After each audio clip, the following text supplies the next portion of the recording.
کہ خاندان قریش میں مکے کی زمین پر رسول اکرم صلی اللہ علیہ وسلم کے پردادا جنہیں حضرت ہاشم کہتے ہیں، حضرت ہاشم یہ خاندان قریش کی بڑی مرکزی شخصیت ہے اور بڑی اہم شخصیت گزری ہے، بڑی نامور شخصیت گزری ہے، اور انہی کے دور میں قریش طاقتور ہوا اور انہی کے دور میں قریش کے قبیلے کو بہت زیادہ عظمت ملی اور انہی کے دور میں قریش کا قبیلہ مالی اعتبار سے بڑا مضبوط ہوا اور انہی کے دور میں قریش کا قبیلہ طاقت کے اعتبار سے بڑا مضبوط ہوا اور حضرت ہاشم ہی کے دور میں قریش کے قبیلے کو بادشاہوں کے دربار میں عزتیں ملتی رہی اور بادشاہوں کے دربار میں انعامات قریش کے قبیلوں کو ملتے رہے حضرت ہاشم کے دور میں۔ تو رسول اکرم صلی اللہ علیہ وسلم کے پردادا حضرت ہاشم، آپ کو معلوم ہے حضرت ہاشم کا کردار کتنا بڑا ہے۔ آپ کا اصل نام ہے عمر، آپ کا ہاشم اصل نام نہیں ہے آپ کے پردادا کا، آپ کے پردادا کا اصل نام کیا ہے؟ عمر ہے۔ عمر ہاشم بن عبد مناف یہ آپ کا لقب ہے، مگر آپ کا اصل نام ہے عمر بن عبد مناف۔ یہ گھر کا نام عمر ہے مگر ہاشم یہ آپ کا لقب ہے، اور آپ کا یہ لقب اتنا مشہور ہوا اتنا مشہور ہوا اتنا مشہور ہوا کہ لقب نے آپ کے اصلی نام کو چھپا دیا۔ اور یہ ہاشم لقب آپ کو کب لگا، کس طریقے سے یہ آپ کو ہاشم لقب لگا، تو یہ بھی میں آپ کو بتا دیتا ہوں۔ دیکھیے کہ حضرت ہاشم رسول اللہ صلی اللہ علیہ وسلم کے پردادا اس زمانے میں سب سے بڑے تاجر تھے اور مکے کی سرزمین پر بہت بڑا تجارتی مرکز ہوتا تھا اور بہت بڑا تجارتی کاروبار ہوتا تھا، اور صرف ایک قسم کا کاروبار نہیں بلکہ کپڑے سے لے کر کرانہ تک کا کاروبار ہوتا تھا۔ تو اتنا بڑا کاروباری آدمی تو پھر اس کا اتنا پیٹرن کتنا روادار تھا ہوگا، اس شخصیت کی کھاٹ پاٹ بھی کتنی روادار ہوگی۔ تو آپ کا اکثر کاروبار سیریا ملک شام اور سیریا میں چلا کرتا تھا، اور اب تقریباً سال کا آدھا حصہ ملک شام میں رہا کرتے تھے۔ تو جب آپ ملک شام میں اپنا کاروبار کر رہے ہیں، اپنا بزنس چلا رہے ہیں، اور بہت بڑا کاروبار آپ جب ملک شام میں چلا رہے ہیں، تو ادھر آپ ملک شام میں اپنے کاروبار میں مصروف ہیں اور ادھر مکہ خطرناک قحط سے متاثر ہو گیا، بڑا بھیانک قحط سے متاثر ہو گیا، اور جب ریگستانی علاقوں میں قحط شروع ہو جاتا ہے تو بہت ہی کم عرصے میں وہاں کے انسان اور وہاں کے جانور متاثر ہو جاتے ہیں، وہاں کے جانور اور وہاں کے انسان متاثر ہو جاتے ہیں۔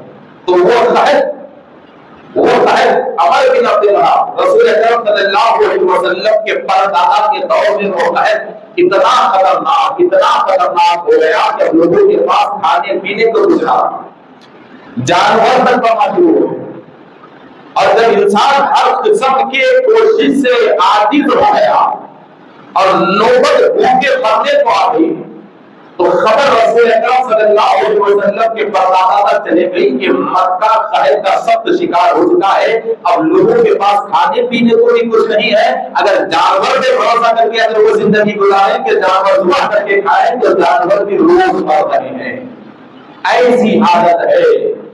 تو جیسا ہی آپ نے اپنے وطن کی کیفیت کو یہ سنا تو فوراً آپ نے کیا کیا، جتنا جلدی ہو سکے اپنا سارا سامان بیچ دیا۔ اب یہاں دیکھیے کہ رسول اکرم صلی اللہ علیہ وسلم کے داداؤں کا کردار کیسا ہے۔ دیکھیے کہ اگر کوئی عام تاجر ہوتا تو وہ موقع کا فائدہ اٹھاتا، جیسا ہی خبر ملتی تو عام بزنس مین عام تاجر عام سیٹ کیا کرتا، وہ اپنا مال سیریا میں ملک شام میں نہیں بیچتا، اپنا سارا مال اٹھا دیتا، جاب کر دیتا اور نوکروں سے کہتا کہ مکہ چلو وہاں قحط لگ چکا ہے، ڈبل قیمت میں مال بکے گا، ہم لوگوں کی مجبوری کا فائدہ اٹھائیں گے، ڈبل قیمت میں مال بیچیں گے۔ یہ ایک تجارتی ذہن ہوتا ہے، مگر یہاں ذہن کیا تھا، خاندان نبوت کا۔ دیکھیے رسول اکرم صلی اللہ علیہ وسلم کی آبا و اجداد، آپ کے باپ داداؤں کی شرافت کو دیکھیے کہ وہ کیسے خوف کا خیال رکھتے تھے کہ جیسے ہی خبر ملی کہ آپ کا شہر قحط سے متاثر ہے، جانور مر رہے ہیں، لوگ تڑپ رہے ہیں، تو آپ کا دل تڑپا اور اپنی سرزمین کی طرف دل کھینچنے لگا، اور آپ نے جلدی سارے مال کو بیچ دیا۔ ملک شام والے حیران ہیں کہ عمر بن عبد مناف اتنا جلدی اپنے مال کو کیوں بیچ رہے ہیں، کوئی مال آپ نے نہیں رکھا، کپڑا سارا جتنا مسالے جات جو کے سارے بیچ دیے، سب ختم ہو گیا. تو کیا آپ نے وہ روپیہ لے کے کیا کیا؟ تو تاریخ کا سخاوت کا سب سے بڑا باب کہ دنیا میں آپ کو حضرت ہاشم جیسا سخی نہیں ملے گا میرے دوستوں.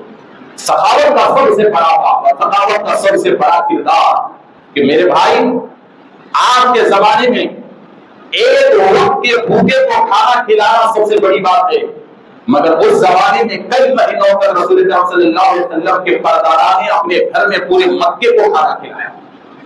پورے مکے کے کفیل کا نام ہاشم ہے میرے دوستوں، پورے شہر مکہ کے کفیل کا نام ہاشم ہے. تو ذرا دیکھیے وہ کیسے کفیل مکہ بن جاتے ہیں اور وہ کیسے مکے کے بھوکوں اور پیاسوں کو کھانا کھلاتے ہیں، کس طریقے سے کھانا کھلاتے ہیں. دیکھیے کہ سارا سامان تجارت بیچ دیے، بے حساب پیسہ بے حساب دولت سے آ گئی. تو ایک روپیہ بھی آپ نے اپنے پاس نہیں رکھا، بلکہ اپنے نوکروں سے، اپنے خادموں سے، اپنے غلاموں سے کہا کہ سیریا میں، ملک شام میں روٹی بنانے کے لیے جتنا آتا ہے خرید لو، سالن بنانے کے لیے جتنے مسالے جات ہیں سارے کے سارے خرید لو.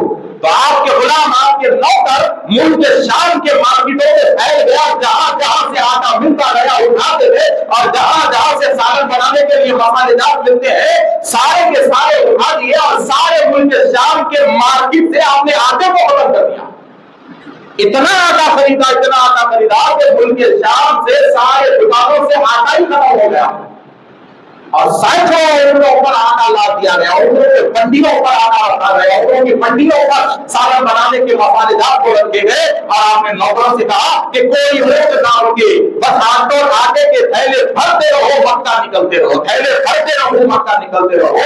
تو کھانے کے چیزوں کے تھیلے اونٹوں کی پنڈیوں پر بھرتے ہوئے مکہ لے کر نکلتے چلے گئے. تو تاریخ بتاتی ہے کہ گننے میں شمار نہیں ہوں گے اتنے اونٹ اناج لے کر مکے میں اترتے ہیں. سارا مکہ حیران ہے کہ اب کیا ہوگا. اب آپ اپنے گھر میں آئے، بڑے بڑے تنوروں کو بنایا، بڑے بڑے تنوروں کو بنایا. جب بڑے بڑے تنور بنائے گئے تو آپ نے پورے مکے میں اعلان کر دیا کہ اے مکے والے، عمر بن عبد مناف آ چکا ہے اور ہمارے خاندان کا کام ہی بھوکوں کو کھلانا ہے، ہمارے باپ دادوں کی روایت ہی بھوکوں کو کھانا کھلانا ہے. اور خاندان قریش مہمان نوازی میں بڑا مشہور ہے. تو جب تک قریش کا خاندان زندہ ہے مکے میں ایک بھی بچہ بھوکا نہیں ملے گا. جب تک قحط ختم نہیں ہوگا اس وقت تک ہمارے گھر میں سارے مکے کی دعوت ہے. تو 2 وقت کئی مہینوں تک پورا مکہ آپ کے گھر کے سامنے کھانا کھاتا رہا. تو آپ کو معلوم ہے وہ کھانا کھلانے کا انداز کیسا تھا. تنور میں روٹیاں تیار ہو جاتی، ہزاروں روٹیاں بنتی. تو حضرت عبد المطلب کو خیال آیا کہ ہر آدمی ایک جیسا نہیں کھائے گا. کوئی 2 روٹی کھانے سے کسی کا پیٹ بھرے گا تو کسی کو 3 کھانے سے پیٹ بھرے گا. ہو سکتا ہے کہ کوئی بندہ شرما کر 1 روٹی لے لے 2 روٹی کے بجائے، تو اس کا پیٹ پورا نہیں بھرے گا. تو آپ نے فوراً کیا کیا معلوم ہے؟ ہر روز آپ شیروا بناتے ہیں اور شیروا بنا کر اپنے ہاتھوں سے اس شیروے میں روٹیوں کے ٹکڑے کر کے ڈال دیتے اور لوگوں سے کہتے کہ جس کو جتنا ہونا ہے روٹیاں لے لو، شیروا لے لو اور نکل جاؤ. تو لوگوں نے پوچھا کہ حضور آپ روٹیاں باندھتے تو اچھا ہوگا، یہ شیروے کے بگونے میں روٹیاں توڑ توڑ کر کیوں ڈالتے ہو؟ تو آپ نے کہا کہ میاں لوگوں کو حساب نہ ملے کس نے کتنے روٹیاں کھائی ہیں. میں یہ لوگوں کو حساب نہ ملے کہ کس نے کتنے روٹیاں کھائے ہیں، میں لوگوں کو ایک دوسرے کی شرمندگی سے بچانے کے لیے روٹیوں کو ٹکڑے کر کر کے بگونے میں ڈالتا ہوں تاکہ ہر بندہ پیٹ بھر کھانا کھا لے، پیٹ بھر کھانا کھا لے.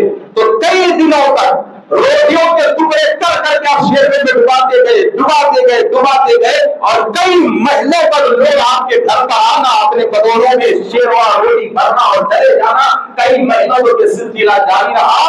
تو مسلسل روٹیاں ٹکڑے کر کے شیرے میں ڈال کر لوگوں میں بانٹنے کی وجہ سے آپ کو ہاشم لفظ سے یاد کیا گیا. ہاشم کے معنی ہوتے ہیں ٹکڑے کرنے والا. ہاشم کے معنی ہوتے ہیں ٹکڑے کرنے والا. تو روٹیوں کے ٹکڑے جو ہے باندھنے کے کام سے آپ کو ہاشم کے لقب سے یاد کیا گیا، اور آپ کا اصل نام عمر بن عبد مناف سے ہاشم سے آپ کا شروع ہے۔ اور یہی نہیں، یہ تو قحط کا دور تھا، غیر قحط میں آپ دیکھو حضرت ہاشم کو کعبے کے طواف کے لیے جو بھی مہمان آتا تو وہ مہمان وہ اللہ کے گھر کا تو مہمان ہوتا، مگر ہر کعبے کا زائر حضرت ہاشم کے گھر میں کھانا کھاتا، ہاشم کے گھر میں کھانا کھاتا۔ تو اتنی بڑی سخاوت خاندان مصطفیٰ میں، اتنی بڑی سخاوت کی رسول اکرم صلی اللہ علیہ وسلم کے آباء و اجداد میں۔